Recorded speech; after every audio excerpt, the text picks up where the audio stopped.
Oke. Bismillahirrahmanirrahim. Terima kasih kepada semua teman-teman yang sudah bergabung dengan Ngobrol Senja hari ini dengan komunitas Dwi Kastia Foundation. Saya akan membacakan rundown acaranya terlebih dahulu untuk Ngobrol Senja hari ini. Yang pertama ada pengenalan moderator dan pengenalan komunitas Dwi Kastia Foundation. Yang kedua, pengenalan pemateri. Yang ketiga, pemaparan materi. Yang keempat, ada sesi tanya-jawab. Kelima, closing statement oleh pemateri.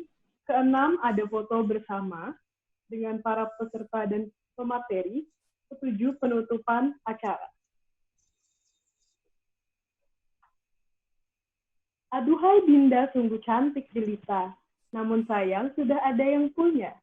Ngobrol sore bareng kita, menambah ilmu yang berharga. Baik, kita akan masuk saja pada acara yang pertama. Perkenalkan, nama saya Riani Eka, yang akan bertindak sebagai moderator utama pada hari ini. Saya adalah mahasiswa dari Universitas Diponegoro yang mengambil jurusan Bahasa Inggris di Fakultas Ilmu Budaya Semarang. Dan tentunya hari ini saya tidak sendiri, saya ditemani oleh salah satu rekan dari Dwi Kastia Foundation yang sangat keren pastinya, yaitu Kak Nafila Cahya. Kepada Kak Nafila Cahya, dipersilakan untuk memperkenalkan diri terlebih dahulu kepada para peserta.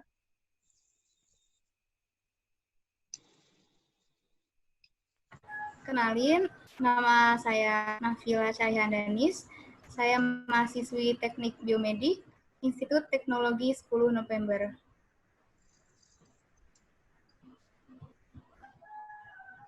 Oke, terima kasih kepada Kak Nafila yang sudah memperkenalkan diri.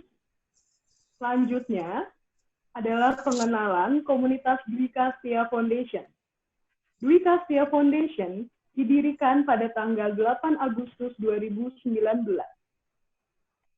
Adalah sebuah non-profit organization yang bergerak di bidang pendidikan dan sosial. Visi dari Dwi Kastia Foundation sendiri adalah menjadi yayasan yang turut aktif menciptakan generasi emas Indonesia 2045 dalam menghasilkan generasi masa depan yang memiliki kecerdasan komprehensif, yakni inovatif, kreatif, berkarakter positif, berperadaban, unggul, dan berdaya saing internasional. Dan misi dari Dwi Kastia Foundation adalah meningkatkan wawasan, keterampilan, dan menumbuhkan karakter mulia generasi muda dalam rangka mewujudkan pribadi yang berkualitas dan dapat bersaing di dunia internasional. Baik. Hari ini, di Ngobrol Senja ini, kita akan mengangkat tema yang sangat keren sekali dan sedang hangat-hangatnya dibicarakan di masyarakat, yaitu how to improve quality of environment. Baik. Setelah ini, kita akan masuk pada acara yang kedua, adalah pengenalan pemateri. Sebelum Kak Zulfikar memperkenalkan diri, saya akan membacakan CV singkat dari Kak Zulfikar. Kak Zulfikar sendiri adalah lulusan dari Institut Teknologi Bandung, jurusan Teknik Lingkungan. Beliau sangat aktif sekali di beberapa pekerjaan yang fokus pada lingkungan seperti Sustenia Co-Director dari April hingga sekarang, dan Yagi Natural, VP of Business Development dari bulan November 2018 sampai sekarang. Selain itu, Kak Zulfikar juga merupakan Vita Ocean Research for Indonesia and India pada bulan Juli 2018 hingga sekarang. Setelah melihat CV dari pembicara, mendengarkan CV dari pembicara, pastinya teman-teman udah gak sabar banget nih buat kenalan sama pemateri kita hari ini. Kepada Kak Zulfikar, dipersilahkan untuk memperkenalkan diri terlebih dahulu.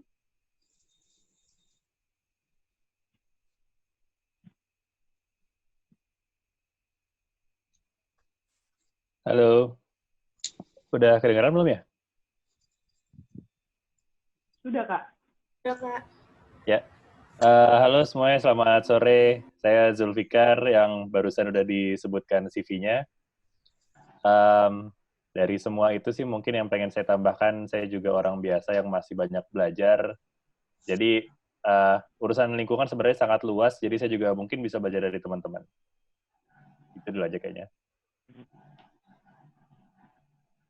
Baik. Setelah ini ada penyampaian materi dari pembicara kita kali ini, yang pastinya sudah tidak sabar lagi teman-teman ingin sharing dengan Kak Zulfikar ini. Kepada Kak Zulfikar dipersilakan untuk menyampaikan materinya. Yep. Nah,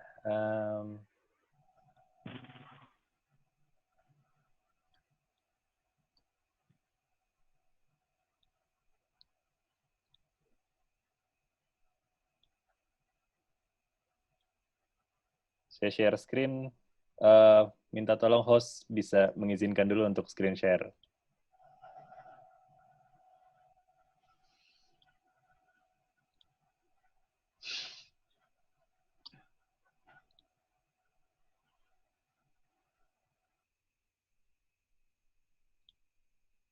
Masih belum? Belum ya? Belum. Kak Dimas?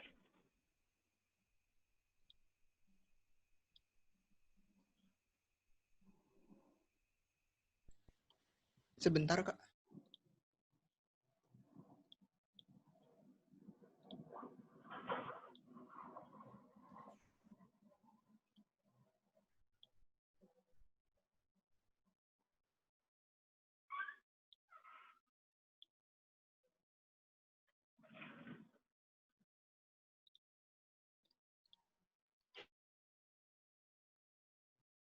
Ini sebenarnya saya tadi agak kaget, jadi mungkin sambil nunggu host-nya mengizinkan share screen, saya ngobrol dulu sebentar. Saya agak kaget karena jam 4 tahu-tahu udah ada 50-an di sini, sekarang 68, ramai banget. Kita mulai jam 4 atau saya telat? Enggak, Kak. Baru dimulai jam 4, tapi kita ngobrol-ngobrol dulu dengan para peserta. Oke, berarti emang pesertanya keren-keren, udah langsung on time, ramai banget di sini. Tadi sempat dengerin juga obrolan sebelumnya, udah dapat tadi ada motivasinya, pengen tahu lebih banyak soal lingkungan.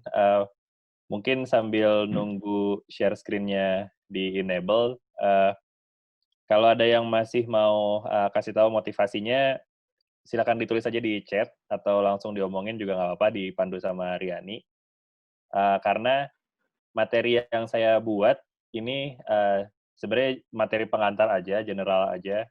Kalau nanti misalnya ada ketertarikan dari teman-teman dari motivasi yang saya baca, kayaknya belum masuk di materi yang saya siapin, nanti kita bisa buka internet untuk kita obrolin lebih luas, gitu. Saya bisa kasih referensi yang lain. Baik, kepada peserta yang ingin menyampaikan motivasinya lagi, boleh nih sambil menunggu presentasinya dimulai. Boleh banget kalau ada yang punya ide, terus mau sharing bareng kita.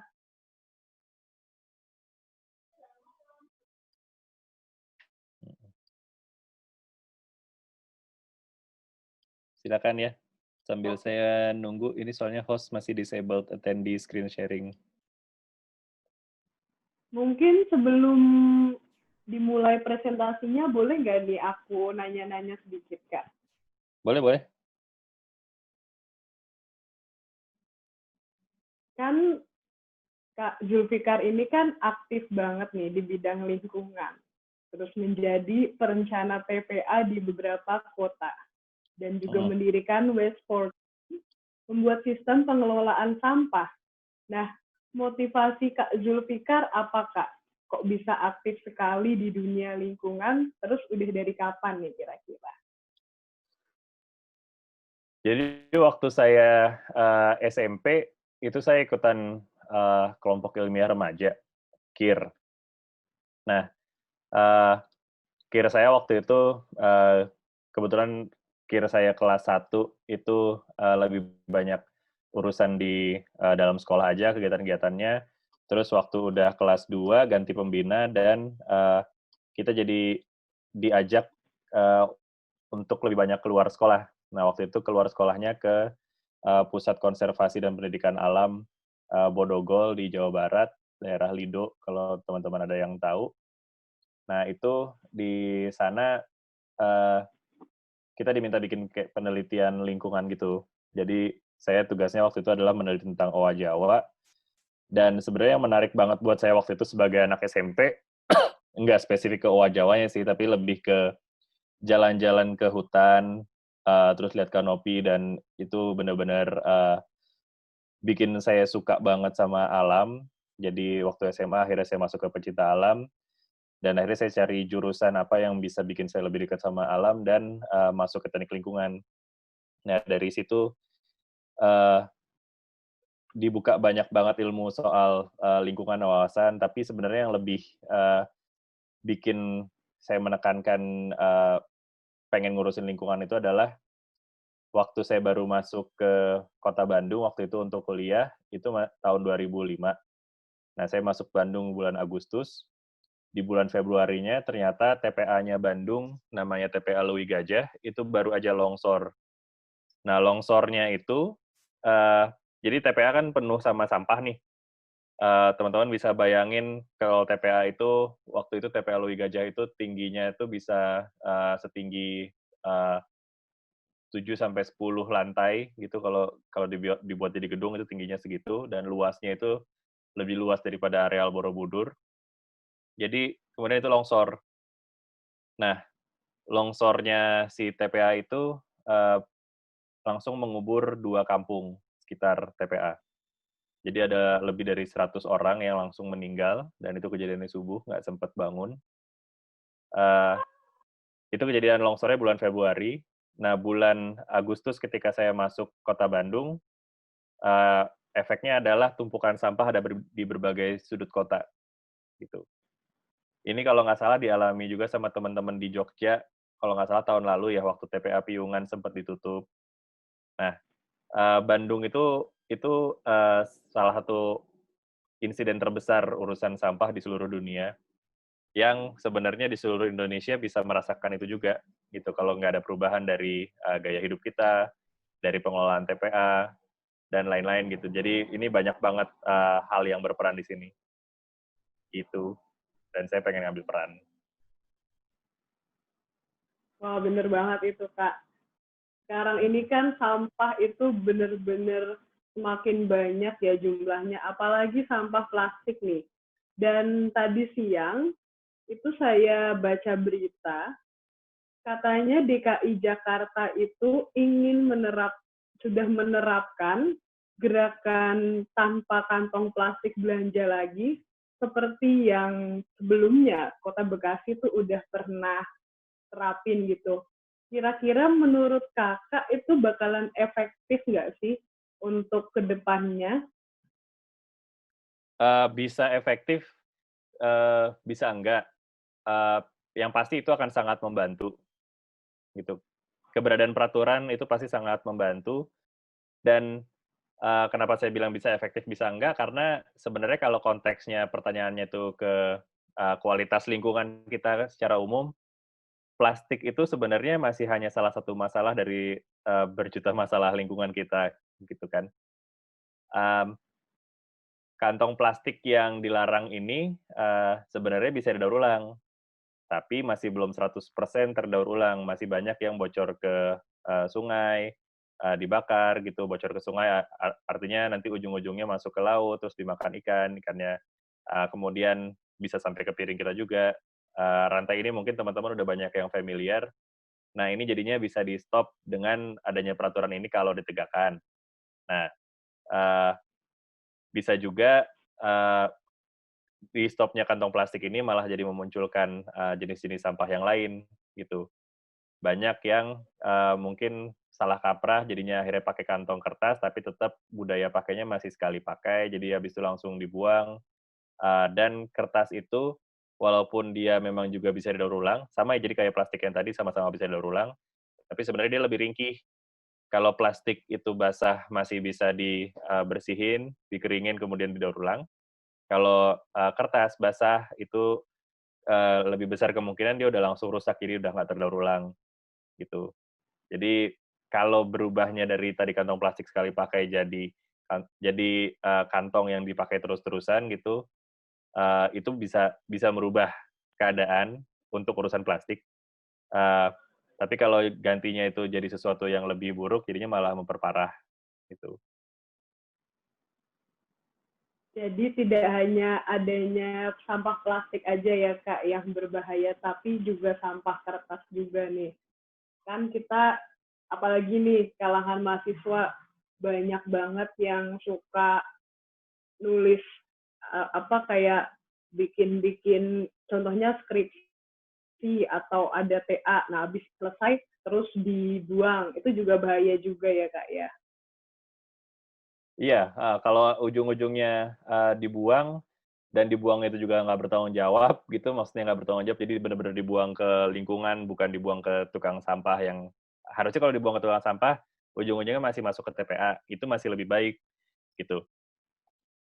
Daripada benar-benar dibuang, tapi jadinya aneh kan kalau kita bikin skripsi hanya untuk dibuang. Gitu. Saya bikin skripsi, sekarang 1 kopi pun nggak ada yang saya pakai, karena emang saya bagi-bagiin. Eh, kan untuk ke kampus, satu lagi untuk ke perpustakaan departemen kalau nggak salah.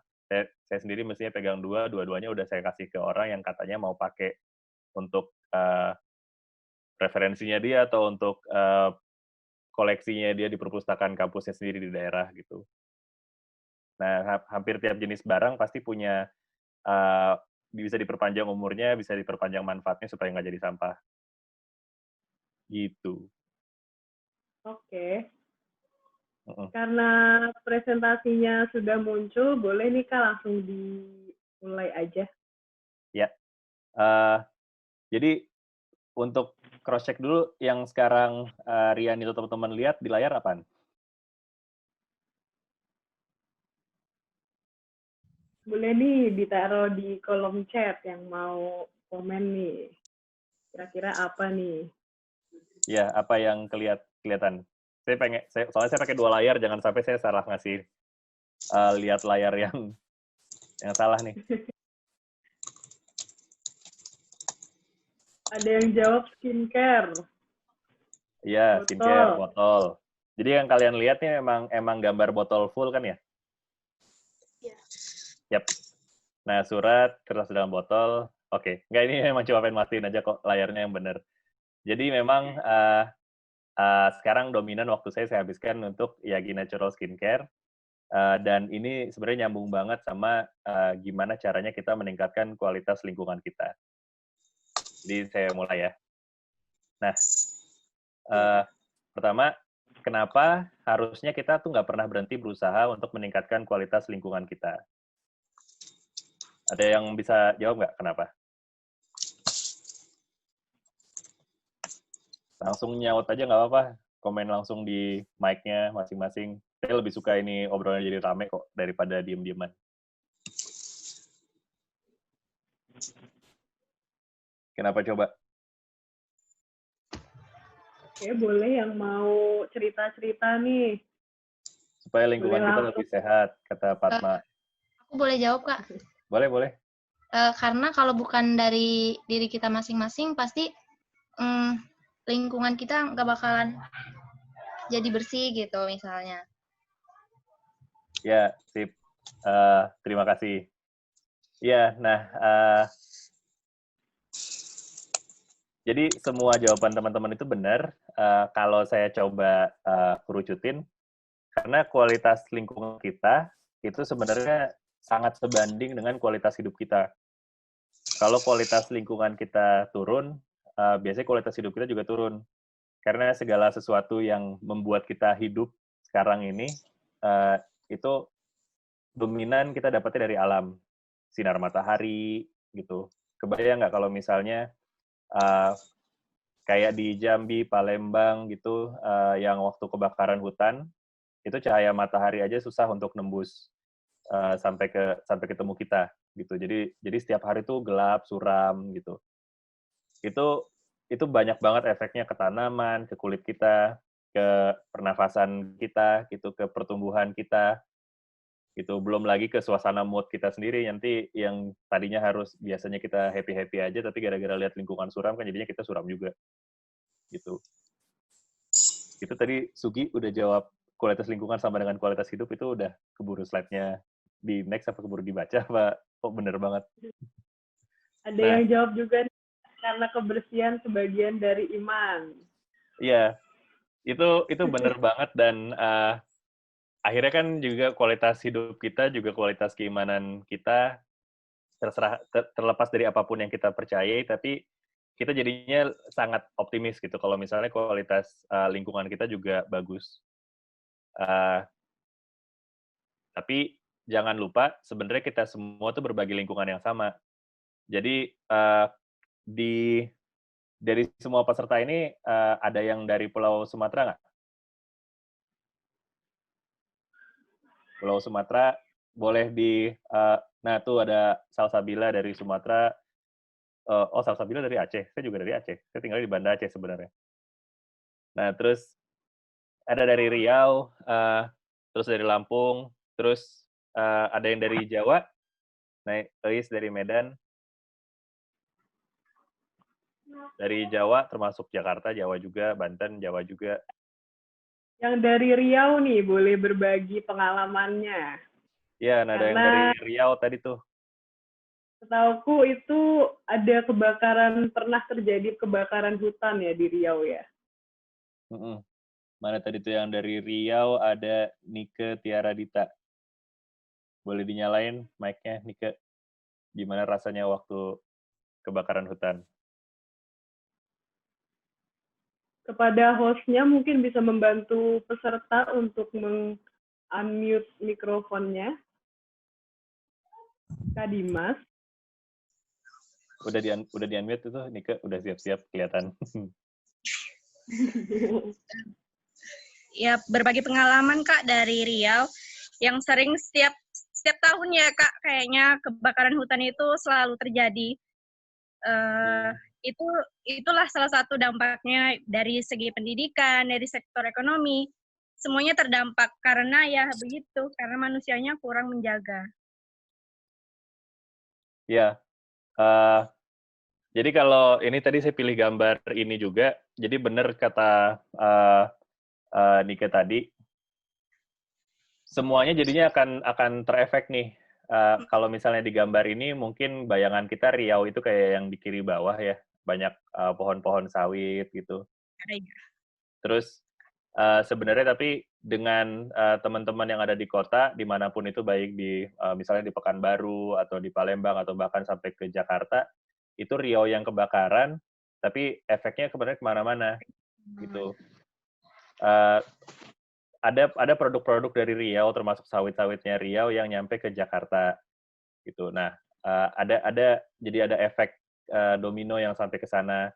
Terus kalau dari lingkungan terdekatnya, misalnya persawahan di sana jadinya terganggu, hasil panennya di sana terganggu. Terus tempat main anak-anak di sana, mungkin biasanya anak-anak biasa main keluar. Jangankan main ke luar sekolah, ke sekolah aja, kalau nggak salah waktu itu kan sempat susah. Dan akhirnya sekolahan tuh sampai harus pasang filter udara di jendela-jendelanya. Gitu. Ini efeknya jadi kemana-mana banget gitu. Jadi sebenarnya kita semua berbagi lingkungan yang sama. Dan ini besar atau kecil memang bisa kita bagi-bagi, tapi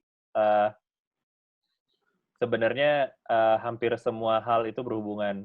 Ada yang pernah dengar palung Mariana nggak? Nah, palung Mariana itu kan adalah palung terdalam yang ada di bumi ini.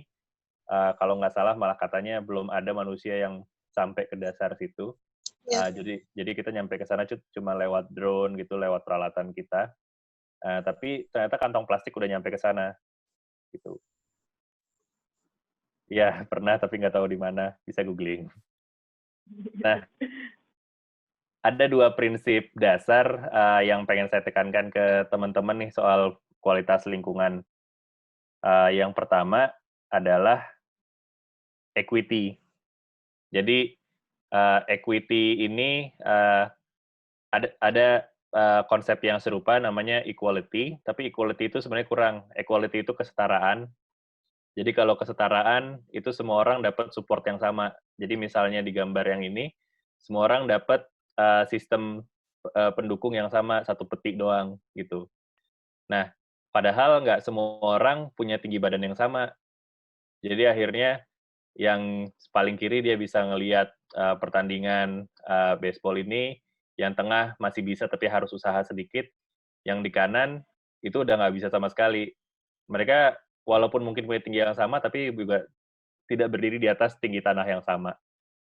Nah, di lingkungan kita pun kayak gitu juga.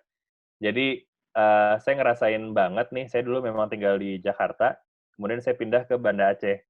Nah, konsep yang tadi seperti misalnya peraturan pelarangan kantong plastik, itu sebenarnya sangat-sangat efektif kalau bisa ditegakkan secara masif, terstruktur, itu di daerah, seperti misalnya di Banda Aceh, dibanding di Jakarta, sejujurnya begitu. Kenapa? Karena kalau di Jakarta udah banyak sistem penunjangnya, daur ulangnya tadi ada gitu. Tapi kalau misalnya di Banda Aceh, setahu saya juga di tempat-tempat yang lain seperti kalau di Riau itu masih lebih baik. Tempat-tempat lain misalnya di Raja Ampat lah gitu, di Papua, di Labuan Bajo, itu masih belum terakses dengan jaringan daur ulang. Kalau masih ada pemulung di sana, berarti masih ada jaringan daur ulang. Tapi karena juga jauh dari pabrik, pasti pemulung di Jakarta sama pemulung di Banda Aceh gitu, itu mereka akan mengumpulkan sampah yang berbeda. Misalnya kotak susu itu bisa didaur ulang di Jakarta, tapi di Aceh walaupun sama-sama ada pemulung, itu nggak bisa didaur ulang di Aceh. Gitu. Nanti saya masuk ke pertanyaannya Okvian ya. Nah, sementara yang sebelah kanan itu equity, atau kalau bahasa Indonesia ekuitas, itu jadinya kesetaraan kesempatan untuk semua anggotanya untuk mengelola aset yang sama. Nah, kita sebenarnya di bumi ini kan kita punya aset yang sama nih, si bumi ini. Udara yang kita hirup, air yang kita minum, itu adalah aset yang kita bagi bersama. Nah, tapi jadinya kita nggak bisa menikmatinya secara bersama-sama karena kita fasilitas penunjangnya beda-beda semua, gitu. Contoh tadi fasilitas penunjangnya antara lain ya adanya pabrik daur ulang gitu, adanya TPA yang baik, banyak banget fasilitas lingkungan yang nggak sama karena memang pembangunannya belum merata. Nah, ini yang perlu diratakan gitu dengan berbagai cara. Jadi ini caranya macam-macam banget. Nah, tapi ketika kita memikirkan soal equity, jangan lupa juga pikirin makhluk lainnya juga. Makhluk lain itu jadi ya di bumi ini kan kita nggak cuma sendiri, nggak cuma ada manusia, tapi ada burung, ada monyet, ada pohon-pohon, ada tanaman, rumput-rumput, dan lain-lain. Jadi kenapa sampah nggak dibuang ke segitiga Bermuda aja, pesawat aja bisa hilang. Nah, ke laut, kemanapun, ke segitiga Bermuda ataupun yang lain, itu semua tetap ada arusnya. Dan jadi saya nggak ngomongin soal pesawatnya hilang atau enggak, tapi itu bukan merupakan satu sistem yang terisolir dari seluruh dunia sih. Gitu. Jadi kalau mau nge-break soal mitosnya segitiga Bermuda bisa ke Google, tapi yang pasti dimanapun di seluruh dunia, itu kita semua akan ada keterkaitan satu sama lain, gitu. Jadi juga dengan hewan-hewan, dan ini salah satu contoh keterkaitannya adalah kalau di Jakarta ini, kita ke pantainya, itu mungkin dominan sampah yang kita temukan itu adalah dari Jakarta sendiri. Gitu, dominannya. Tapi sebenarnya ada dari tempat-tempat lain. Nggak gitu kelihatan kalau di pantai di Jakarta, karena sampah dari Jakarta jauh lebih banyak.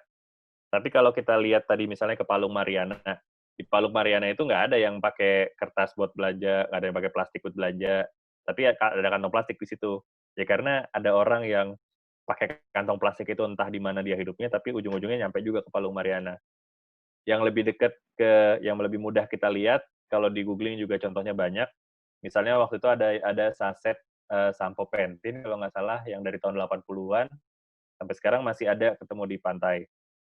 Yang pernah saya lihat sendiri, di pantai di Aceh, itu terdampar botol minuman gitu, kayak botol aqua gitu, dari Kenya. Nah, Kenya tuh kan adanya di benua Afrika. Jadi dia melintasi Samudra Hindia untuk sampai ke pesisir pantai di Aceh gitu. Nah, semua itu jadinya sangat berkaitan. Jadi equity itu jangan lupa. Itu satu prinsip pertama.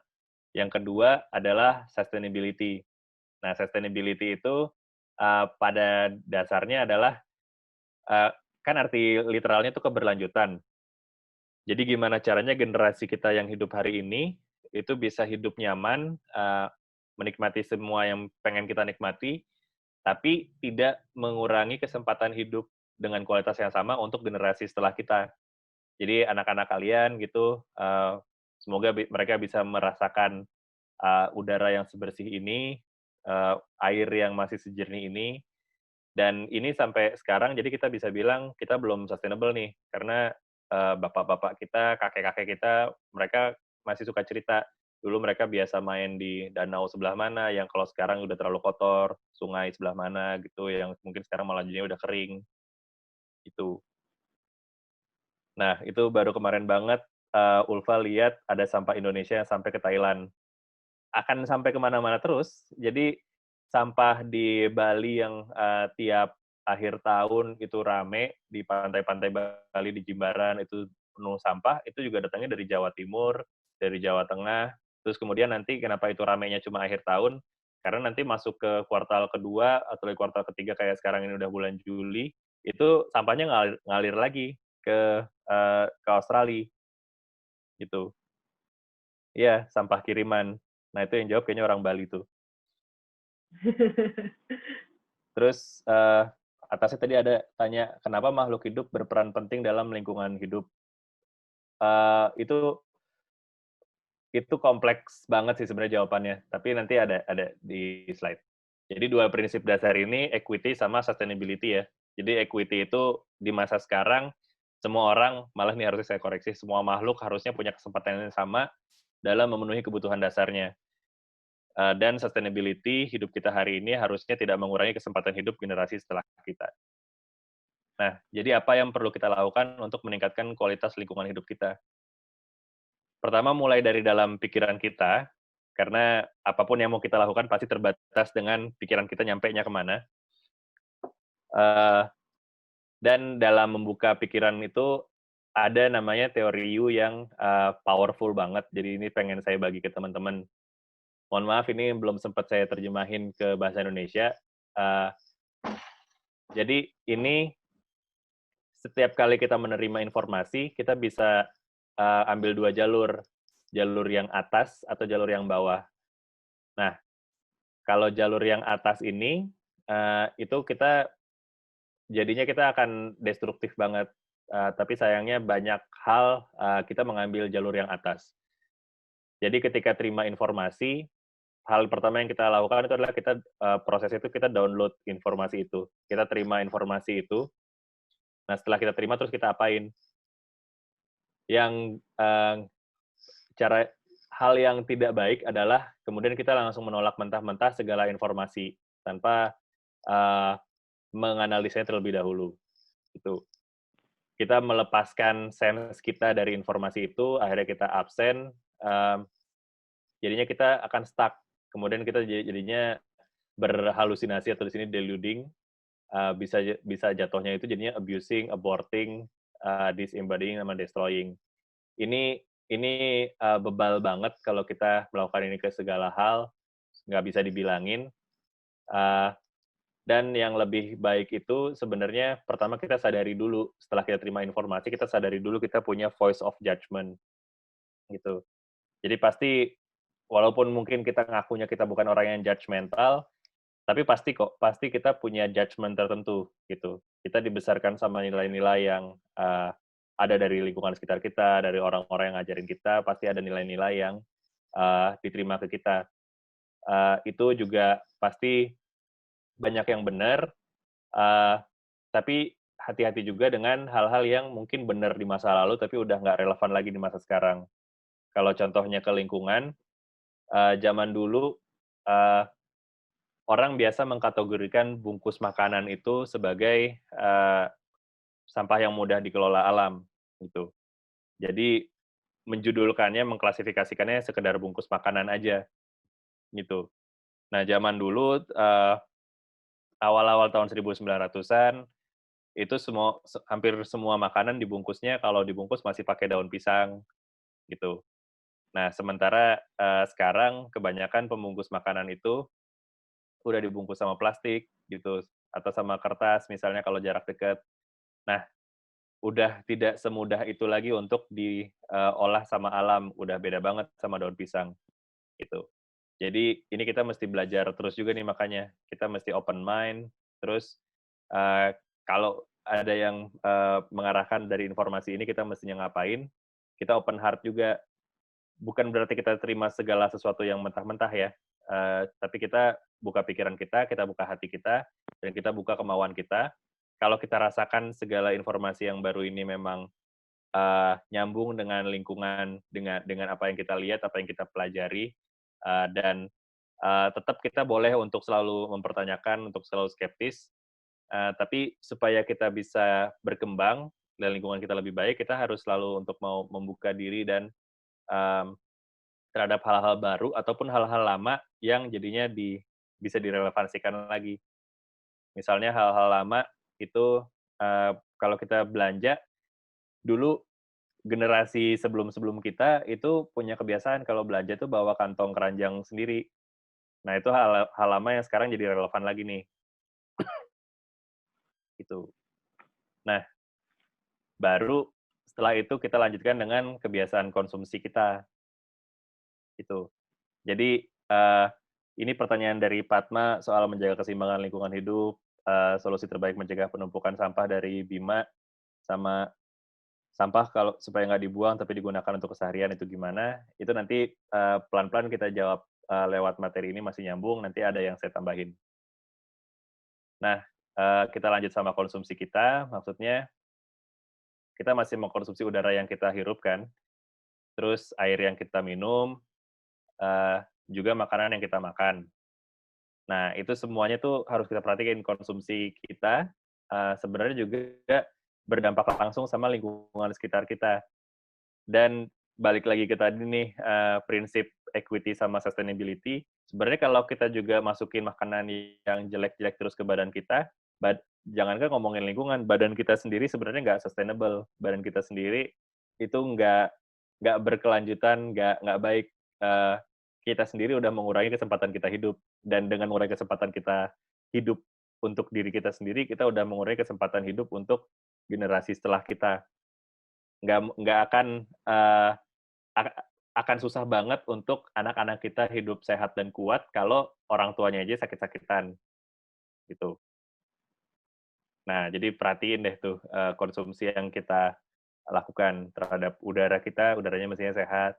Airnya juga mestinya sehat. Jangan setiap hari minum air gula gitu misalnya. Nah, yang terakhir, dan barang-barang yang kita gunakan. Ini jadi kategori baru konsumsi untuk manusia dibandingin zaman dulu waktu kita masih nomaden, dan kemudian kita bercocok tanam. Jadinya sekarang kita udah bisa berdagang, udah bisa menciptakan barang, jadinya banyak nih barang-barang yang kita gunakan tambahan lebih dari sekedar survive.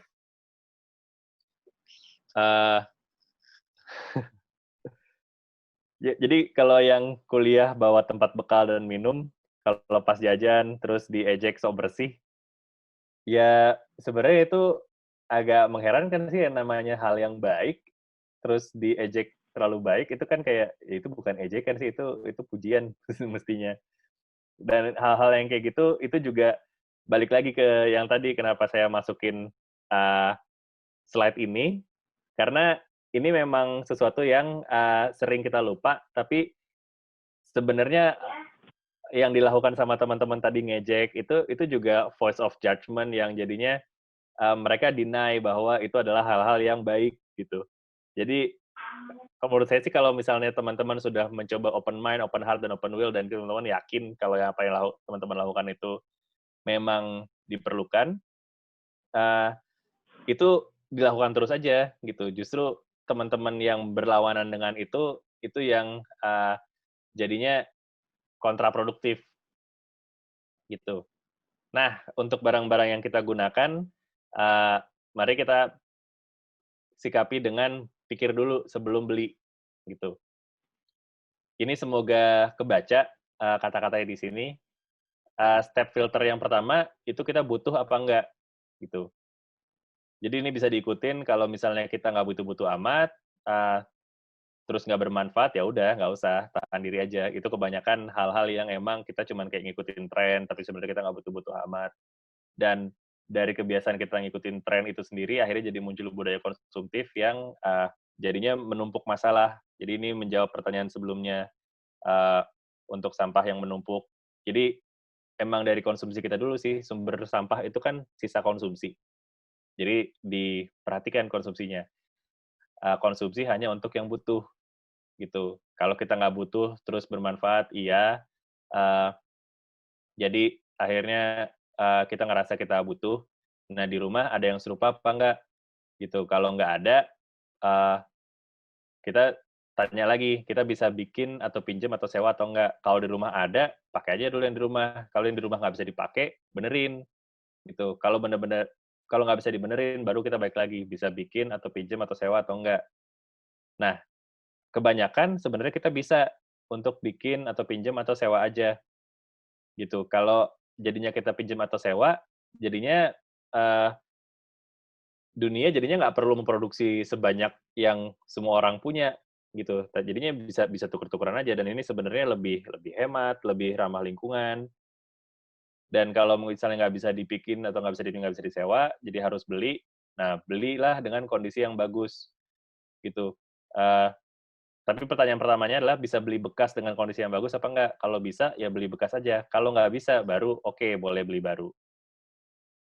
Nah, kamu tuh bisa untuk bikin kebutuhan kamu sendiri. Bisa tanya Google, bisa udah banyak banget kok barang-barang yang bisa dibuat sendiri sebenarnya. Ada website-nya namanya Instructables. Di situ ada step by step untuk cara-cara bikin sesuatu.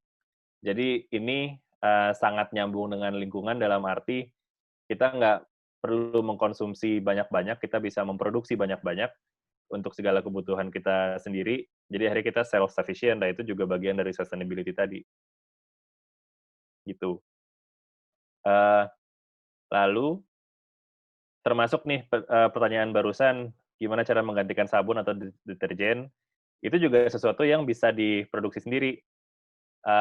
Coba aja di googling, mungkin teman-teman bisa ketemu buah lerak gitu. Buah lerak itu bagus untuk buat sabun, dan deterjen juga bisa dipakai. Itu bisa di-provide dari lingkungan sekitar. Banyak kok di Indonesia daerah-daerah yang masih memproduksi lerak. Terus, kalau sabun itu juga bisa dibuat sendiri, dan makanya juga saya sendiri kerja di Yagi Natural, itu sebenarnya awalnya adalah untuk memenuhi kebutuhan kami sendiri. Gitu. Karena waktu itu kami nggak ketemu nih barang berkualitas dari produsen yang bertanggung jawab, apalagi yang lokal. Gitu. Jadi sebisa mungkin kalau kalian harus beli barang, belilah yang berkualitas dari produsen yang bertanggung jawab, dan lebih baik lagi pilih yang lokal. Kenapa yang lokal? Karena kalau kita belinya barang yang import, itu sebenarnya dalam prosesnya sendiri, dia pabriknya mungkin adanya di Cina, terus udah gitu bahan bakunya mungkin selain dari Cina, dia juga mesti import lagi dari negara-negara lain. Akhirnya dalam prosesnya, barang yang akhirnya sampai di kita dan kita konsumsi, itu sebenarnya udah mengakibatkan dampak itu sebenarnya panjang banget, dari mulai ekstraksinya, produksinya, distribusinya, sampai akhirnya konsumsi kita.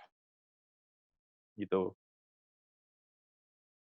Nah, setelah tadi kita udah ngobrolin soal konsumsi, kemudian kita mesti belajar bertanggung jawab pada sisa makanan dan sampah yang kita hasilkan. Nah, pertama untuk sisa makanan, sebenarnya caranya ada banyak banget. Saya pengen lebih banyak ngobrol aja di sini, tapi caranya itu ada banyak banget. Kalau teman-teman punya lahan, cara paling gampangnya itu pakai lubang biopori, gitu. Itu bisa beli bor biopori, atau enggak kalau mau pakai cangkul aja juga boleh lah. Cangkul lubang aja di tanah, yang penting dia cukup dalam sehingga nggak mudah dikorek-korek sama tikus. Terus sampah makanan kita sebenarnya aman untuk langsung dibuang aja ke tanah. Toh itu juga dari tanah tadinya, gitu.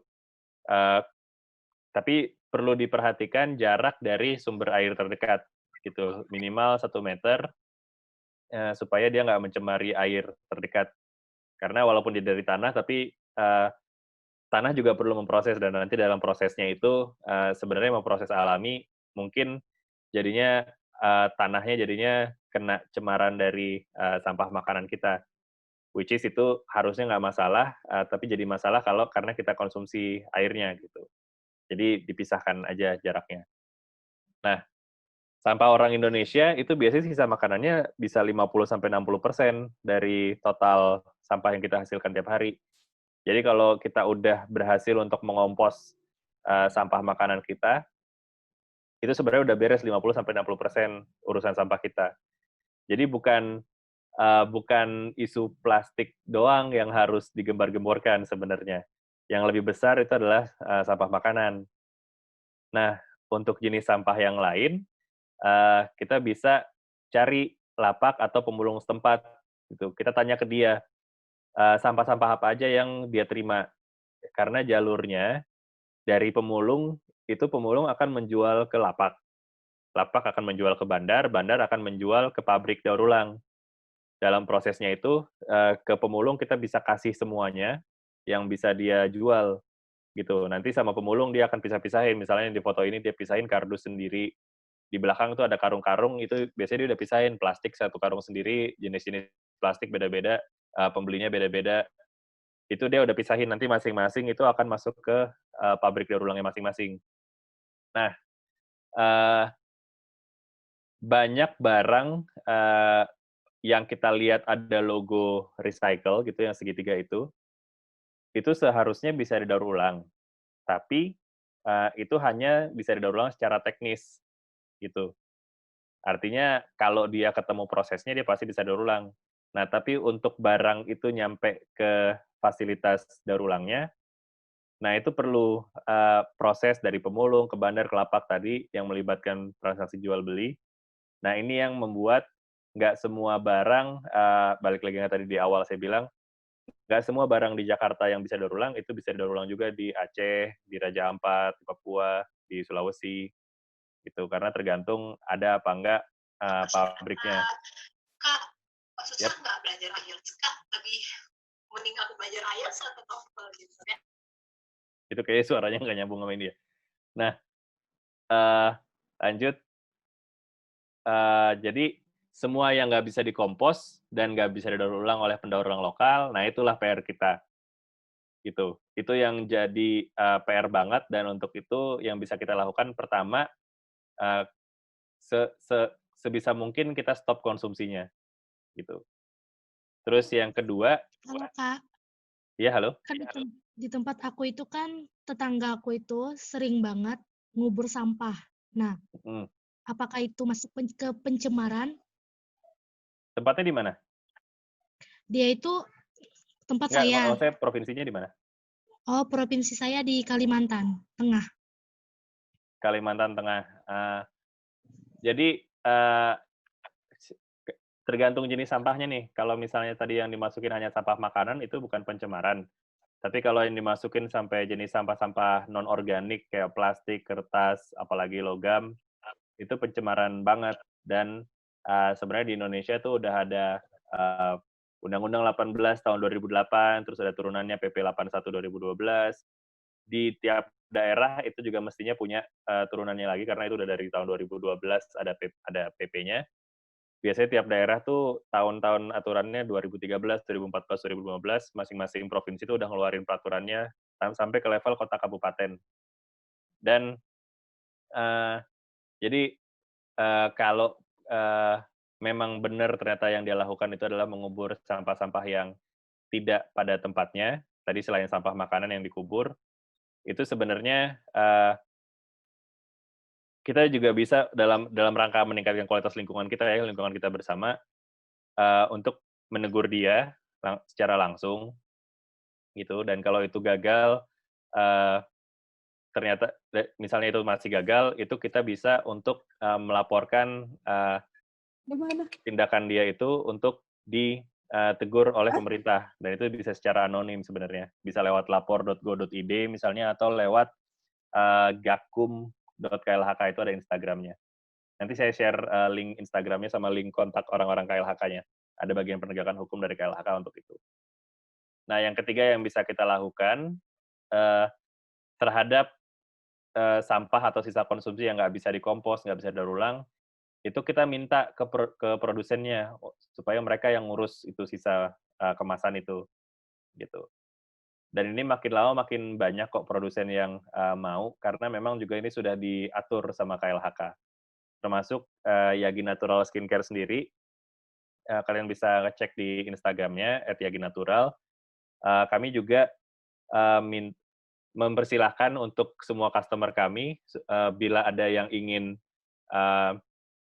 bila ada yang kesulitan untuk mendaur ulang sisa kemasan di lokasinya masing-masing, itu bisa kirim ke kita. Gitu, nanti akan diberikan diskon dan diganti ongkos kirim pengembalian bahan kemasan sisa pakainya itu. Dan ini Yagi juga nggak sendirian, banyak sebenarnya produsen yang melakukan hal-hal serupa. Ada misalnya Body Shop, misalnya Danone Aqua, terus tadi Tetra Pak juga. Dan itu kalau misalnya ternyata hal-hal yang mereka lakukan itu masih kurang, kamu bisa sampaikan langsung gitu. Gitu. Terus jadi menjaga lingkungan kita itu sebenarnya adalah pekerjaan kolosal, pekerjaan semua orang. Karena itu kita semua perlu melakukan peran kita gitu. Materinya sih sampai di situ aja sebenarnya. Jadi hal-hal lain saya berharap lebih banyak kita ngobrol aja. Adakah Baik. Pertanyaan yang Terima belum saya kasih, jawab, Riani? Silakan. Sampaian materi yang sudah diberikan. Setelah ini kita akan masuk kepada sesi tanya-jawab. Saya akan membuka 3 sesi tanya-jawab yang terdiri dari masing-masing 3 penanya. Untuk Kak Ulfa Rahmawati, yang pertama boleh bertanya langsung dengan memperkenalkan dirinya secara singkat dan mengaktifkan kamera. Silahkan Kak Ulfa. Ya, halo, Assalamualaikum. Aku Ulfa Rahmawati. Kak, aku mau nanya, untuk sampah makanan itu kan tadi kan lagi terus-terus bertambah. Nah, banyak juga kebutuhan ibu rumah tangga itu yang membeli kebutuhan rumah tuh kayak nggak ditakarin, langsung beli banyak, tapi nggak dicek kadaluarsanya. Nah, itu bagaimana ya Kak caranya untuk ngurangin si sampah makanan ini? Yap. Langsung saya jawab atau dikumpulin dulu, Riani? Terima. Boleh langsung dijawab, Pak Zulfikar. Ya, jadi untuk mengurangi sampah makanan, emang yang paling penting di awal itu adalah kita sendiri sadar makanan yang mau kita makan itu berapa banyak, apa aja, gitu. Jadi bikin menu dulu. Jadi pas lagi kita belanjanya itu udah sesuai sama menu itu. Gitu. Dan dari situ, kalau misalnya ada hal-hal yang berulang gitu, mungkin kita bisa jadwalkan belinya itu janjian sama pedagangnya. Ini juga yang tadi berhubungan sama lebih baik kita beli yang lokal, juga lebih mudah untuk dikelola. Misalnya yang saya lakukan sendiri di Banda Aceh, saya suka beli roti. Terus roti saya itu saya beli dari toko roti setempat. Nah, saya udah janjian sama toko roti itu supaya daripada tiap 3 atau 4 hari sekali saya balik ke dia, terus saya beli lagi roti yang dibungkus lagi sama plastik gitu, karena kan dia menjajakan roti ya dibungkus sama plastik tuh untuk tiap customer dia bawa.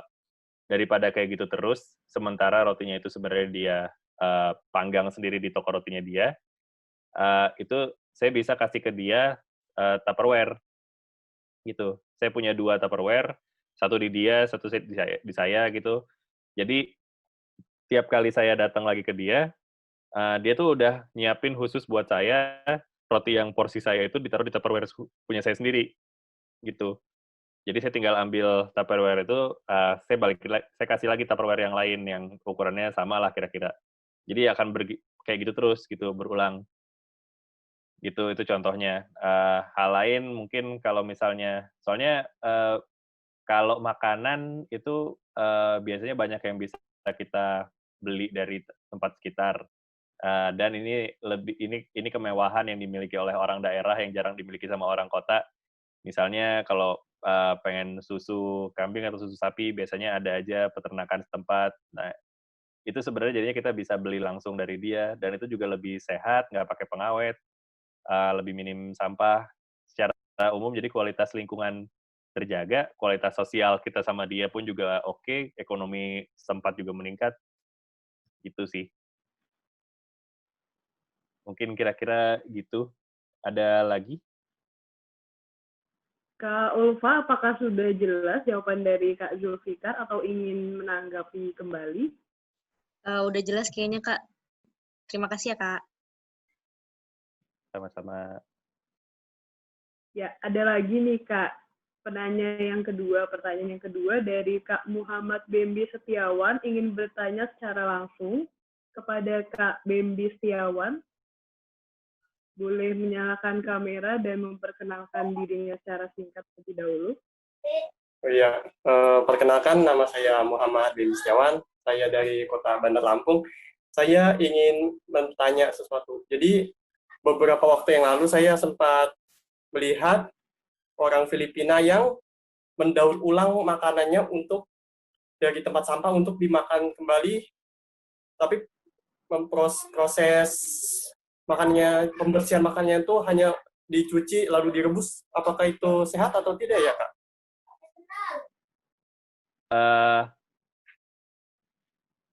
Dengan informasi itu sih saya belum bisa jawab. Kalau misalnya makanannya itu sudah keburu tercampur dengan sampah-sampah lain gitu, misalnya kertas koran gitu, terus plastik, atau misalnya botol minyak gitu, apalagi kalau ada oli, terus semua tercampur jadi satu dan dia hanya membersihkan, itu pastinya nggak sehat.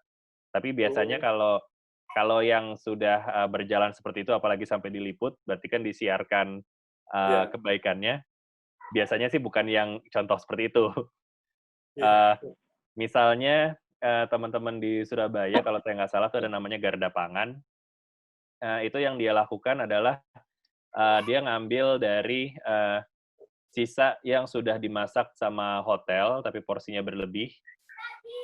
Jadi yang dia lakukan itu adalah mengambil sisa yang sudah dimasak, jadi dari dapur, sudah dijajakan, udah ada di meja prasmanan, tapi nggak diambil sama orang, gitu. Jadi belum sempat dimakan. Nah, kalau yang kayak gitu, itu pasti lebih sehat, gitu. Biasanya sih prosesnya yang kayak gitu, dan itu hal yang bagus banget yang bisa dilakukan untuk mengurangi sampah makanan secara jumlah banyak. Ini saya share di chat link ke Instagramnya mereka. Oh iya. Berarti tergantung dari kondisi awal makanannya itu ya? Ya. Oh iya. Terima kasih, Kak, informasinya. Sama-sama. Baik, kepada Kak Bembi, apakah sudah jelas penjelasannya atau ingin menanggapi kembali? Sudah jelas. Baik, terima kasih, Kak. Oh iya, selanjutnya ada lagi nih Kak Zulfikar, Kak Cia Kamelida ingin bertanya secara langsung. Boleh perkenalan dulu diri secara singkat dan mengaktifkan kameranya. Kak Cia Kamelida, dipersilahkan. Halo Kak. Halo Cia. Saya ingin bertanya, sampah plastik itu kan kalaunya dikubur atau ditanam, itu kan masih kurang spesifik, ya kan? Dibakar pun juga masih akan memberikan efek negatif atau menimbulkan pencemaran di udara. Nah, pertanyaan saya, menurut kakak bagaimana caranya untuk membersihkan sampah yang tepat tanpa harus memberikan efek negatif untuk lingkungan? Terima kasih. Jadi kalau yang tadi di slide saya sampaikan itu kan sampah organik di kompos itu menyelesaikan 50-60% sampah kita. Terus kemudian sampah sisanya itu kita tanyakan ke pemulung atau lapak terdekat, sampah ini bisa didaur ulang apa enggak, gitu. Nah, sebelum nyampe ke situ, kebayang nggak kira-kira organik di kompos, non-organik dicek keterdaur-ulangannya. Sebelum sampai ke situ, kira-kira bisa nebak nggak teman-teman semua termasuk Cia, apa yang sebaiknya dilakukan di rumah supaya itu bisa kejadian?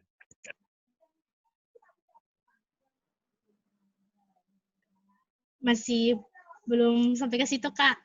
Belum kebayang ya? Ya. Ya, nah yang bisa dilakukan di rumah, yang paling penting itu sebenarnya pemilahan. Gitu. Nah, pemilahan sampah, jadi kalau tadi kan masing-masing udah ada jalurnya sendiri-sendiri nih. Jadi dipilah dulu sampah organik sama sampah non-organik. Gitu. Dan itu efeknya besar banget. Kalau yang tadi Cia bilang soal dibakar, dibuang ke sungai, dikubur, apapun proses yang selanjutnya kita lakukan, itu jadi lebih baik bila sampahnya sudah dipilah terlebih dahulu. Gitu. Tapi tetap kalau udah dipilah, justru jadi sayang kalau masih kita buang ke sungai, masih kita kubur gitu. Dan malah sebenarnya itu juga melanggar aturan ya. Jadi pilahan organik itu udah dipisah sendiri, itu sebenarnya tinggal kita kubur aja ke dalam, iya kalau untuk sampah organik itu nggak apa-apa dikubur, tinggal kita kubur aja ke dalam tanah, itu udah berlanjut dengan proses alaminya. Gitu. Dan kalau untuk sampah yang lain, karena dia udah terpisah sama sampah makanan, itu jadinya biasanya sampah non-organik itu jadi nggak kotor. Gitu. Dan kalau sampah non-organik yang nggak kotor, dia keterdaur ulangannya jadi lebih tinggi. Gitu. Bisa kita bawa aja ke lapak atau pemulung tadi, mereka akan senang banget karena mereka jadinya nggak perlu ngumpulin, nggak perlu keliling-keliling, beredar gitu. Dan kedua, senangnya adalah karena jadinya nggak perlu dicuci. Gitu. Kalau pemilahannya lebih spesifik lagi, akan lebih bersih lagi. Misalnya tadi supaya kertasnya bisa daur ulang, jangan dicampur sama wadah minuman, misalnya gelas air mineral gitu atau botol plastik. Apalagi kalau misalnya masih ada airnya. Gitu. Jadi kertas misalnya sendiri, hanya kertas saja dia akan jadi kering dan bersih. Itu akan lebih terdaur ulang lagi. Gitu. Baik. Untuk Kak Cia, apakah sudah jelas penjelasan dari Kak Zulfikar atau ingin menanggapi kembali? Iya, sudah jelas, Kak. Oke, terima kasih. Ya, untuk sesi tanya-jawab, yang pertama saya tutup. Selanjutnya saya akan membuka sesi yang kedua. Untuk 3 penanya, dipersilahkan jika masih ada yang ingin bertanya dengan Kak Zulfikar lebih lanjut lagi.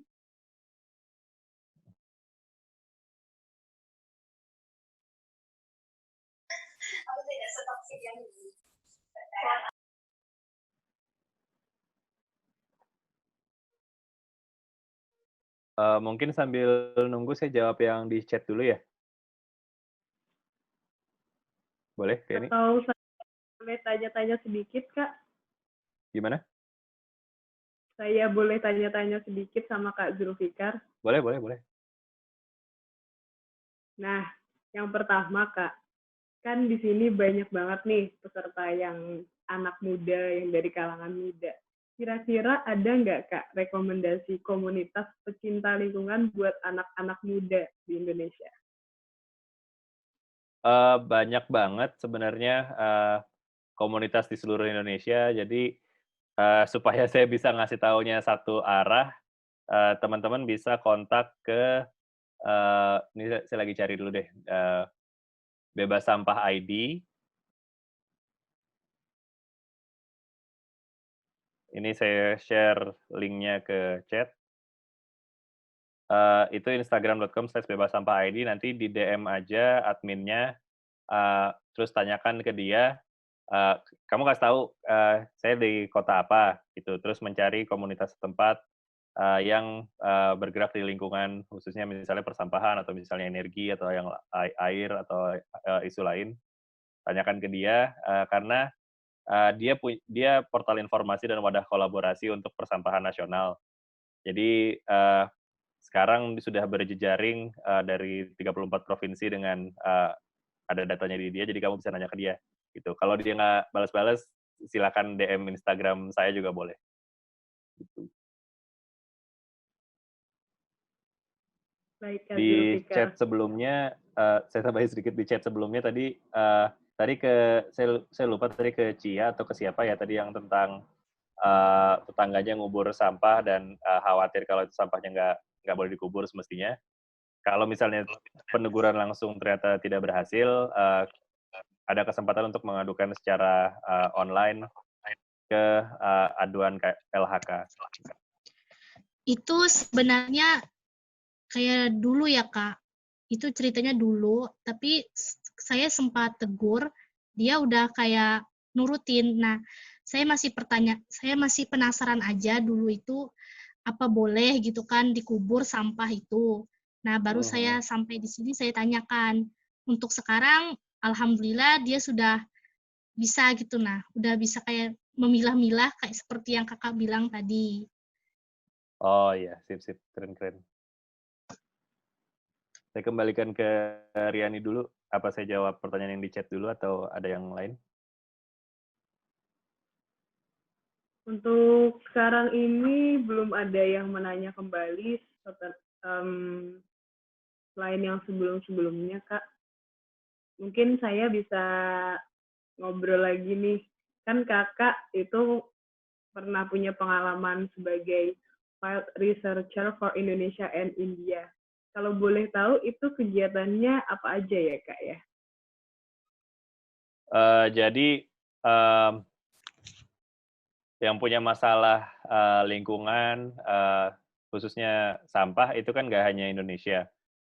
Jadi ada diskusi antara teman-teman di Indonesia, di India, dan juga 2 negara lain yaitu Chili dan Brazil untuk sama-sama kita coba cari tahu apa sih hal-hal yang bisa dilakukan untuk meningkatkan pengelolaan sampah di lingkungan kita masing-masing, di negara kita masing-masing. Gitu. Jadi akhirnya kita bikin riset bersama. Topik risetnya itu secara spesifiknya jadinya ada beberapa, tentang pengumpulan sampah, terus kemudian tentang pengolahan sampah organik, tentang daur ulang sampah plastik, tentang pelibatan pemulung, sama tentang pendanaan. Jadi ada 5 ini yang kita riset di 4 negara itu. Saya kebagian ngeriset khususnya di Indonesia, tapi juga ke India. Jadi datang ke India dan ngecek di sana ada organisasi pengelola sampah, apa aja yang berhasil. Dan di Indonesia juga sebenarnya kita punya banyak. Untuk teman-teman, jadi bukunya bisa di-download. Nanti saya copy linknya di chat kita ya. Ada bukunya kita terjemahkan dalam bahasa dari semua negara tadi, termasuk Indonesia. Wah, keren banget nih buat teman-teman bisa dibaca nanti ya. Kak Zulfikar, sekarang kita ada beberapa penanya lagi. Yang pertama di sesi kedua ini ada dari Kak Putu Nadiasa. Boleh, jika ingin bertanya secara langsung, dipersilahkan Kak Putu Nadiasa.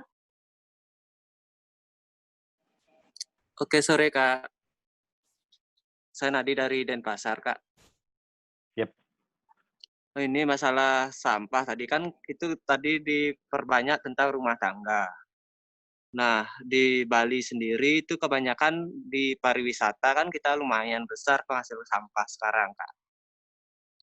Nah, dari segi lahan sendiri sampai ada perdebatan tuh kemarin antara Badung dengan Denpasar. Menurut Kakak tanggapannya itu gimana? Sedangkan lahan sendiri agak susah buat sampah itu sendiri. Gitu, Kak. Ya, kalau pendapat saya sih sebenarnya lakukanlah apapun yang bisa segera dilakukan gitu yang sebaik-baiknya secara teknis baik. Jadi maksud saya sih lakukan feasibility study terus eksekusi gitu. Karena nggak pernah ada satu alternatif yang tanpa konsekuensi gitu. Nah, konsekuensinya itu yang kemudian perlu disikapi lagi. Nah, terkait sama TPA di Bali, kan berarti TPA Suwung ya yang jadi perdebatan ini. Iya. Nah, saya juga udah pernah beberapa kali ke TPA Suwung pas lagi kondisi tata kelolanya masih baik, tapi terakhir kali ke sana lagi parah banget. Yang pasti sih TPA itu kan sebenarnya hanya ujung. Sistem pengelolaan sampah itu ada 5 subsistem. Jadi dari peran serta masyarakat, pembiayaan, kelembagaan, peraturan, sama teknis operasional. Nah, TPA itu cuman ujung dari teknis operasional yang kalau ngomongin TPA, sebenarnya secara teknis itu pasti belum lengkap kalau belum ngomongin sistem pengumpulan sampah yang pakai truk, pick up, gerobak. Kalau di Bali kan dikelola sama banyak swakelola dari Banjar. Tuh. Nah, itu memastikan supaya sampahnya itu betul dibuang ke sana, tidak dibuang ke tempat lain. Nah, tapi jika demikian, jadinya kan sampahnya itu di TPA akan menumpuk banyak sekali. Gitu. Nah, bagian dari teknis operasional yang lain, untuk mengelola sampah TPA yang menumpuk itu, sebenarnya masih bisa diorganisir dengan zonasinya, terus juga pemadatannya. Misalnya pemadatan, kalau yang di TPA Suwung itu saya lihat sebagian besar kan sebenarnya ya udah ditumpuk aja, tumpuk-tumpuk gitu. Tapi sebetulnya masih bisa diefisiensikan lagi kalau ada kompaksi. Nah, kompaksi itu juga ada teknisnya, sehingga kalau sampah yang sekarang itu biasanya gembur sekitar sampahnya 600 kilo per meter kubik gitu, kilogram sampai 800 kilogram. Sebetulnya kalau setelah dikompaksi dia bisa naik sampai 1,2 ton per meter kubik. Jadi lebih padat, jadi TPA-nya juga jadi bisa lebih sedikit areanya gitu. Nah, tapi itu bicara kompaksi. Sebenarnya kalau TPA-nya juga sudah penuh, masih bisa dilakukan namanya urban mining. Jadi dari sampah yang udah ada sendiri itu bisa ditarik lagi, didaur ulang. Tapi nggak bisa dibayangkan lagi daur ulang seperti botol jadi botol, atau tadi daur ulang kertas atau daur ulang plastik yang masuk ke pabrik, itu nggak bisa. Ini jadinya adalah daur ulang yang dampak buruknya tetap banyak, tapi menurut saya sih pada akhirnya tetap harus dilakukan gitu. Dan untuk meminimalisir dampak buruknya ini ya harus dengan pabrik yang bagus, standar yang baik. Dan untuk kesemuanya ini dari tadi yang saya omongin soal pengumpulan, TPA, swakelola dan lain-lain itu semua pasti perlu biaya. Jadi ada tadi subsistem pembiayaan sama praserta masyarakat. Jadi dikembalikan lagi ke sekarang semuanya tadi termasuk pelaku wisata. Sekarang tiap bulan bayar sampahnya berapa? Itu sudah sesuai aturan atau belum? Gitu. Kalau kita sih lumayan untuk pariwisatanya, kita bayar untuk perorangan sih Kak. Tapi kan kita istilahnya bayarnya ke Kabupaten Badung. Sedangkan TPA itu kan lokasinya di Denpasar. Jadi kemarin banyak orang-orang Denpasar pada komplain waktu kebakaran TPA itu Kak.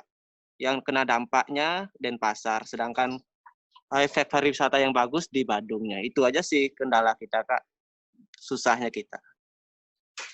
Ya, memang karena isunya kompleks sih. Jadi sebetulnya kan juga Kementerian PUPR udah turun, Kemenko Maritim juga udah turun, waktu itu udah groundbreaking, tapi habis itu nggak jalan lagi. Iya. Iya kan? Jadi. Iya Kak. Nah, yang bisa menjadi salah satu solusi di sana, coba kontak langsung dengan Pokja Persampahan Bali, ada kalau nggak salah ketuanya Ibu Made Widi. Gitu, jadi bisa tanya ke mereka gitu. Pasti yang tahu hal paling update-nya sih dari mereka. Oke Kak, terima kasih Kak. Sama-sama. Baik, terima kasih kepada Kak Putu yang sudah bertanya. Selanjutnya kita akan masuk ke penanya selanjutnya dari Kak Fatmawati. Kepada Kak Fatmawati dipersilahkan menyalakan kameranya dan memperkenalkan diri secara singkat terlebih dahulu.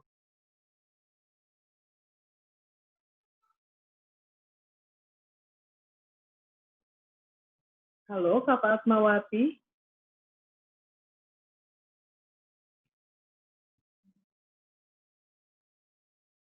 Pertanyaannya tentang konservasi lingkungan, tapi saya belum paham maksudnya gimana ya? Gimana Kak sekarang? Pertanyaannya baik, akan saya bacakan saja ya Kak. Bagaimana konservasi lingkungan di Indonesia sekarang ini? Indonesia kan luas sekali ya, dengan berbagai area yang menjadi konservasi. Yang saya tangkap, karena saya juga terlibat di Yayasan Ekosistem Impact dan juga mendukung Yayasan Hutan Alam dan Lingkungan Aceh, HK. Itu kalau Ekosistem Impact dia mengelola konservasi area Pulau Simelu, Pulau Banyak dan sekitarnya bagian dari Aceh. Dan kalau HK tadi mengelola konservasi hutan loser. Selain itu juga ada beberapa teman-teman di saya lupa namanya, di Riau konservasinya. Nah, hampir semuanya ini bukan hampir semuanya akan mengelola urusan yang berbeda-beda dan pasti butuh pembiayaan yang bisa saya ceritakan berkaitan dengan materi tadi supaya ke semua teman-teman yang lain juga nyambung. Urusan konservasi ini sebenarnya nggak lepas dari dua prinsip tadi, soal equity dan soal sustainability. Jadi soal equity di sini, kalau kita bicara soal konservasi, seringkali musuhnya itu adalah perusahaan sawit, misalnya, terus perusahaan tambang, baik itu batu bara atau yang lainnya, yang makin lama, baik dari semua industri tadi, menggerogoti area ekosistem natural yang apa adanya itu, yang harusnya dikonservasi. Nah, tapi tidak bisa dinafikan juga kalau orang-orang setempat itu butuh penghidupan, gitu. Nah, sayangnya anggapannya adalah penghidupan itu datangnya dari industri-industri tadi, tapi sebenarnya bisa dicari keseimbangannya, gitu.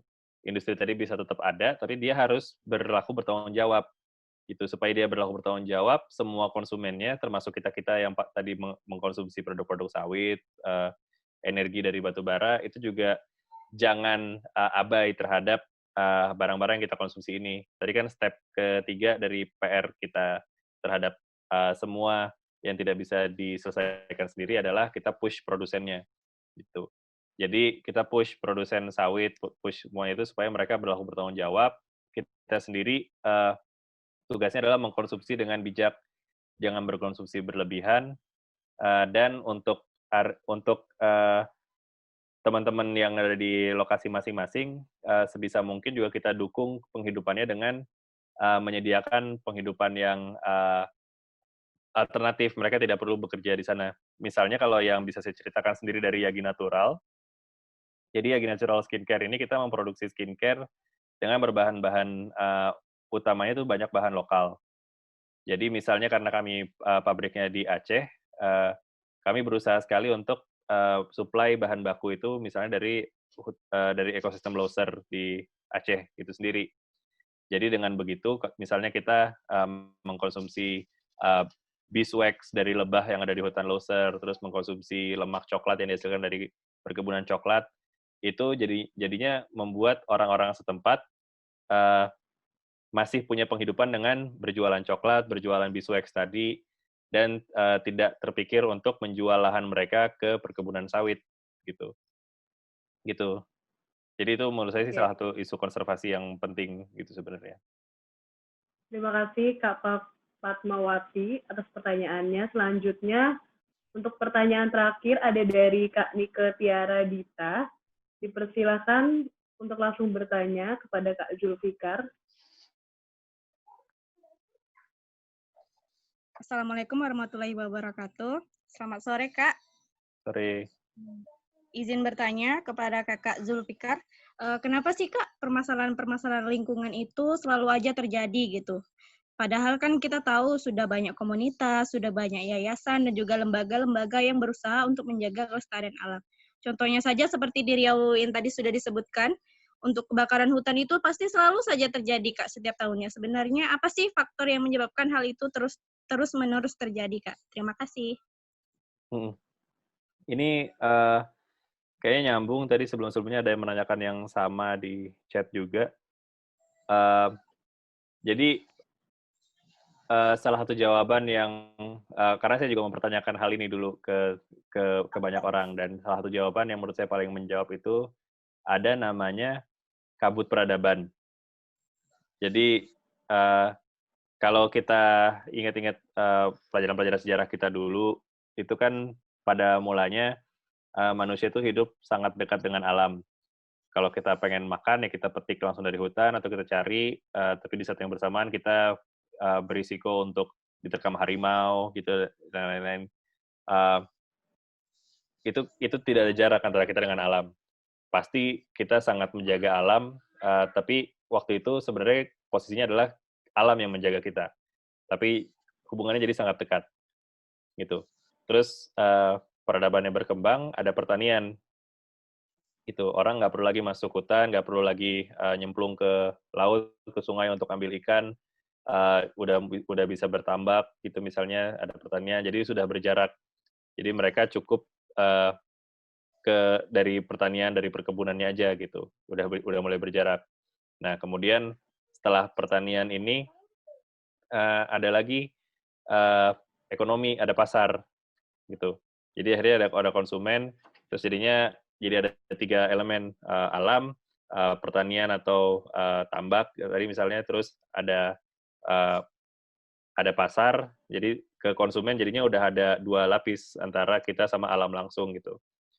Nah, dengan adanya globalisasi, pasarnya juga nggak cuma jualan dari barang-barang yang dekat, jadinya ada 5, jadi ada ekspor-impor, jadi makin jauh lagi nih. Nah, ini segala pembatas-pembatasnya ini mempertebal kabut peradaban antara kita sama alam kita. Contoh paling seringnya adalah kalau kita tanya ke adik-adik kita, nugget itu dari apa? Gitu. Banyak di antara mereka yang sayangnya jawabnya dari supermarket. Gitu. Jadi nggak tahu lagi nugget itu dari ayam misalnya, atau nugget ikan dari ikan, terus nggak tahu ikannya apa. Kalau dikasih tahu misalnya ikannya ikan kakap, terus nggak tahu ikan kakap itu kayak apa, gitu. Kalau kita sekarang mungkin kita banyak yang nggak tahu kalau menteng, bintaro itu juga adalah nama tanaman, gitu. Kedekatan kita itu udah sangat berbeda sama kedekatan orang tua kita. Jadi ya kalau nggak deket kan nggak kenal nggak sayang gitu.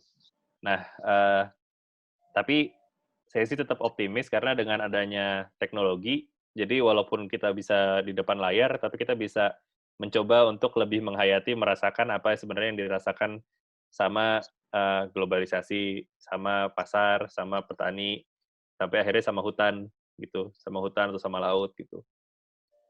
Jadi dengan teknologi yang ada sekarang itu sebenarnya bisa mendekatkan ini semua. Nah, itu kalau boleh saya simpulkan sih sebenarnya supaya kita bisa lebih peduli dengan lingkungan dan juga mengajarkan orang untuk peduli dengan lingkungan, step terdekatnya itu perhatikan semua orang yang bersentuhan dengan kita, pada akhirnya sebenarnya akan sampai juga gitu ke alam kita. Kebayang nggak ya? Untuk Kak Nika, apa sudah jelas atau ingin menanggapi kembali? Sudah jelas, Kak, jawabannya. Baik, terima kasih.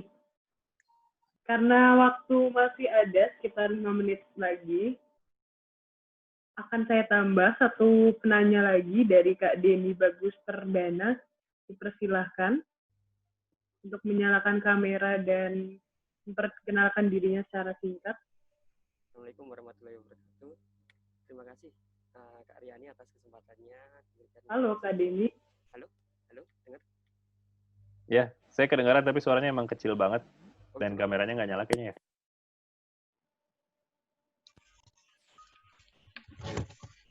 Kak Denny. Halo, Assalamualaikum. Udah dengar ya? Waalaikumsalam. Ya, terima kasih Kak Riani atas kesempatannya untuk bertanya diberikan kepada saya. Terima kasih juga Kak Zulfikar telah bersedia hadir di acara Dwika Setia Foundation setelah ditunggu beberapa lama, akhirnya datang juga. Saya ucapkan terima kasih. Saya sendiri dari relawan volunteer dari DSF. Saya ingin tanya sebenarnya kan saat ini kan kendalanya memang sampah domestik ya yang paling gede jika dibandingkan dengan sampah industri gitu. Karena mereka kan tertabrak dengan aturan dan sehingga mereka mengelola sendiri. Saat ini kan Jakarta mau membangun ITF atau Intermediate Treatment Facility. Nah, itu seberapa efektif Kak nanti alat itu? Apa nanti nggak ada efek ke pencemaran lingkungan gitu? Dan apa perlu diaplikasikan ke seluruh wilayah Indonesia gitu? Masih Kak Zulfikar sebenarnya. Ya, seberapa efektif ITF di Jakarta? Kalau Jakarta sih udah kondisi darurat banget, jadi apapun yang bisa dilakukan harus segera dilakukan, jangan ditunda-tunda. Semuanya dari mulai pengurangan sampah, pengolahan, dan kalau ditarik lebih jauh tadi kalau ke seluruh Indonesia, masing-masing sih sebenarnya kasusnya beda-beda.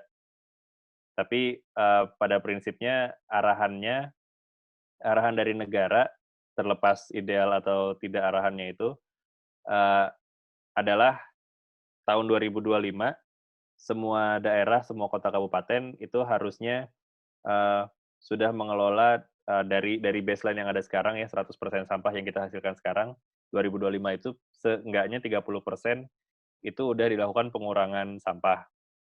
Dan 70%-nya itu dilakukan penanganan. Nah, definisi pengurangan dan penanganan ini beda-beda. Kalau ITF tadi, itu lebih masuk ke penanganan, karena kalau sejauh pemahaman saya sih pengurangan ini sifatnya masih di lingkungan terdekat, hanya dari antara rumah sampai ke TPS. Kan kalau ini lagi-lagi di tiap kota kabupaten di Indonesia beda-beda ya. Ada yang masih mesti membakar sampah dan membuang atau mengubur, itu karena nggak ada pengangkutan sampah sama sekali gitu. Tapi dengan aturan ini mestinya tiap kota kabupaten di Indonesia itu mulai menyediakan layanan pengangkutan sampah, karena pengangkutan itu bagian dari pengurangan dan penanganan. Nah, jadi katakanlah misalnya ada 100 keluarga di satu RT gitu, yang buang sampah ke TPS, terus menghasilkan sampah sampai 100 keluarga itu misalnya 5 orang, 5 kali 100, 500, terus kali 0,6, jadi 300 kg sampahnya per hari. Gitu. Nah, 300 kg sampah per hari itu yang jadi baseline tahun ini. Di TPS ada 300 kg sampah. Nah, itu harusnya 30%-nya itu sudah dikurangi duluan di awal. Jadi ada sekitar 90 kilo yang mestinya dikurangi di awal. Caranya antara lain dengan pengomposan komunal atau individu di rumah masing-masing, atau komunal secara kawasan gitu, atau bank sampah untuk proses daur ulangnya, atau memaksimalkan lapak atau pemulung setempat. Nah, itu pokoknya 90 kilo harus hilang. Jangan sampai terbawa ke TPA. Gitu. Nah, kemudian sisa 270 kilonya itu digabung dengan seluruh RT lain di Jakarta, kalau misalnya tadi contoh Jakarta, itu ditangani kan. Nah, 70% penanganan ini yang harusnya dikelola di TPA, termasuk dengan berbagai instrumen pengolahannya, termasuk ITF tadi. ITF itu Intermediate Treatment Facility, jadi fasilitas pengolahan antara. Ada juga yang bilang itu stasiun peralihan antara kalau nggak salah. Dan kalau itu didesain dengan baik, itu sebenarnya harusnya bisa mengurangi sampai berapa ya, seingat saya sih 70 sampai 80% harusnya bisa. Tapi untuk itu bisa dijalankan dengan baik, jadi kita nggak bisa hanya bicara ada fasilitas apa, gitu. Kita juga harus bicarakan berapa konsekuensi yang harus dibayar sama warga tiap kakak tadi. Kalau tadi misalnya kembali ke lingkungan terkecilnya tadi ada 100 rumah, berapa yang dibayar sama tiap rumah? Untuk sekarang aja sebetulnya yang harusnya dibayar sama warga DKI Jakarta itu kalau saya nggak salah di atas 150.000 per keluarga sebenarnya per bulan gitu. Kalau nanti sudah ada ITF, ada fasilitas lain itu bisa meningkat bisa sampai 300.000, bisa lebih. Saya lupa tapi ada sih file kalkulatornya untuk berbagai skenario. Gitu. Nah, itu bayar apa enggak nih? Gitu. Kalau itu ITF-nya ada, tapi kita nggak bayar, akhirnya ITF-nya mangkrak, nggak akan ada efeknya juga jadinya. Gitu. Oke, terima kasih Kak Zulfikar sudah mau Sama-sama. menjawab pertanyaan teman. Karena waktu sudah habis, kita akan selesaikan dan tutup acaranya. Sebelumnya, saya ingin dengar closing statement dari Kak Zulfikar nih, sebelum acara ditutup. Nah, sekalian menjawab pertanyaan terakhir tadi dari Sugi, sebelumnya tadi juga ada pertanyaan soal tisu. Sebenarnya sih, tadi kalau pertanyaan soal tisu, gimana caranya mengurangi sampah tisu karena di rumah banyak yang sakit. Nah, tisu itu adalah salah satu contoh kecil, tapi dari algoritma tadi yang ada di slide, sebenarnya banyak barang yang kita konsumsi itu menjadi sumber masalah untuk lingkungan kita. Padahal konsumsi kita terhadap barang itu bisa disubstitusi dengan barang lain yang nggak menghasilkan dampak. Misalnya, kalau contoh tisu, ya kita bisa pakai kain gitu, kain lap, kain apa namanya, kayak sapu tangan. Saya lupa istilahnya apa, beda-beda di tiap daerah. Ada yang bilang selampe. Itu bisa dipakai untuk mengganti tisu gitu. Dan saya sendiri juga punya anak bayi, jadi itu untuk menggantikan tisu kita pernah juga pakai kain yang bisa ada alatnya untuk selalu bikin itu basah gitu, basah tapi bersih, steril. Nah, banyak sekali inovasi-inovasi seperti ini yang bermunculan dan makin lama makin ekonomis, makin terjangkau. Jadi saya sebenarnya selalu optimis dengan masalah lingkungan, masalah kerusakan lingkungan itu akan teratasi dengan adanya teknologi. Tapi teknologi itu cuman alat gitu. Tergantung kitanya mau pakai alatnya apa enggak. Nah, kalau kitanya jadinya mau pakai alatnya apa enggak, itu bergantung sama dua hal, kesadaran atau aturan yang memaksa. Dan saya melihat kesadaran makin lama makin tinggi, dan aturan juga sebenarnya makin lama makin baik. Tinggal keduanya ini dipercepat supaya masalahnya jangan sampai terlalu besar sehingga jadinya irreversible. Itu sih mungkin kalimat penutupnya dari saya. Oke, terima kasih banyak Kak Zulfikar. Sama-sama. Atas ilmu pengalamannya yang luar biasa yang sudah di-sharingkan pada teman-teman semuanya di sini. Sebelum diakhiri nih, boleh nih kita foto bersama terlebih dahulu. Kepada para peserta, boleh open kameranya agar kita bisa foto bersama.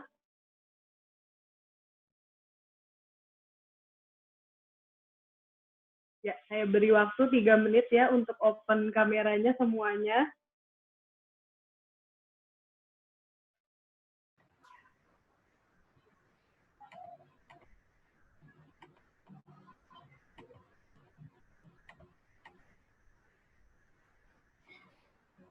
Oh ya, ini kan ada 3 halaman gitu ya, 3 layar. Nggak bisa semuanya satu. Jadi nanti kita 3 kali tag ya. Biar semuanya kebagian.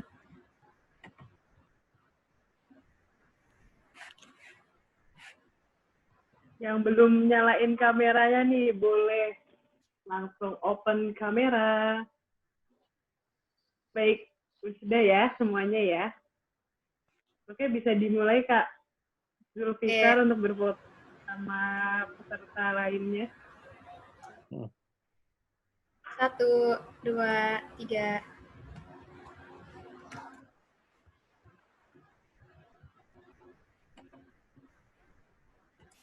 Lagi ya. 1, 2, 3.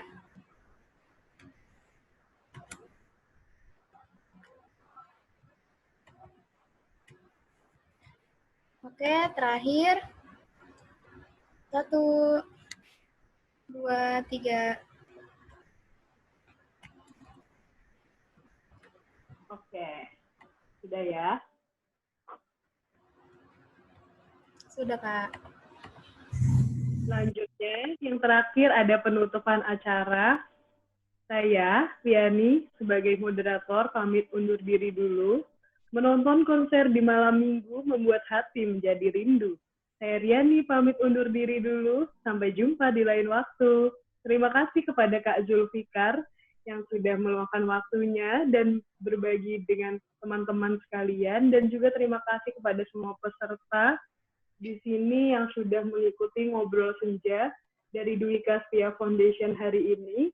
Jangan lupa, ke depannya Dwi Kastia Foundation akan mengadakan berbagai webinar yang tentunya akan mengangkat tema-tema yang menarik dengan mengundang pembicara yang ahli di bidangnya. Jadi, stay tune terus dan keep watching. Ya. Terima kasih semuanya. Terima kasih Kak Zul. Terima kasih, Kak. Terima kasih, Kak. Terima kasih, Kak. Sama-sama. Thanks, Kak.